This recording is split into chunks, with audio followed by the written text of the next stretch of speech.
അങ്കമാലി നിയോജക മണ്ഡലത്തിൽ ജോസ് തെറ്റയിൽ മത്സരിക്കേണ്ടതില്ലെന്ന് ജനതാദൾ എസ് ജില്ലാ കമ്മിറ്റി തീരുമാനിച്ചു. പകരം ജോസ് തെറ്റയിലിന്റേതുൾപ്പെടെ 4 പേരുകൾ പാർലമെന്ററി ബോർഡിലേക്ക് നൽകും. പുതുമുഖങ്ങൾക്ക് അവസരം നൽകാനാണ് തീരുമാനം. വടകരയിൽ CK നാണുവിനെ സംസ്ഥാന കമ്മിറ്റി നിർദ്ദേശിച്ചെങ്കിലും മറ്റ് 3 പേരെ കൂടി 48 അംഗങ്ങളിൽ 3 പേർ മാത്രമാണ് ജോസ് തെറ്റയിലിന്റെ സ്ഥാനാർത്ഥിത്വത്തെ പിന്തുണച്ചത്.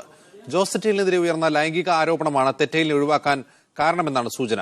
2 സംസ്ഥാന നിരീക്ഷകർ ജില്ലാ കമ്മിറ്റിയിൽ പങ്കെടുത്തു. അങ്കമാലി നിയോജക മണ്ഡലത്തിൽ നിന്നും sitting M L A Jose തെറ്റയിലിനെ ഒഴിവാക്കണമെന്ന് ജില്ലാ നേതൃയോഗത്തിന്റെ അഭിപ്രായം സംസ്ഥാന പാർലമെന്ററി ബോർഡിനെ അറിയിക്കാൻ യോഗം തീരുമാനിച്ചു. അങ്കമാലി മുൻ മുനിസിപ്പൽ ചെയർമാൻ ശ്രീ ബെന്നി മൂന്നേലി, ജനതാദൾ സംസ്ഥാന കമ്മിറ്റി അംഗം അഡ്വക്കേറ്റ് മാത്യു ജോർജ്, ജനതാദൾ സംസ്ഥാന സെക്രട്ടറി ബേബി കുര്യൻ, നിലവിലുള്ള MLA അഡ്വക്കേറ്റ് ജോസ് തെറ്റയിൽ എന്നീ 4 പേരുകൾ പാർലമെന്ററി ബോർഡിനെ അറിയിക്കുന്നതിനു വേണ്ടി നിരീക്ഷകരെ തീരുമാനിപ്പിച്ചു.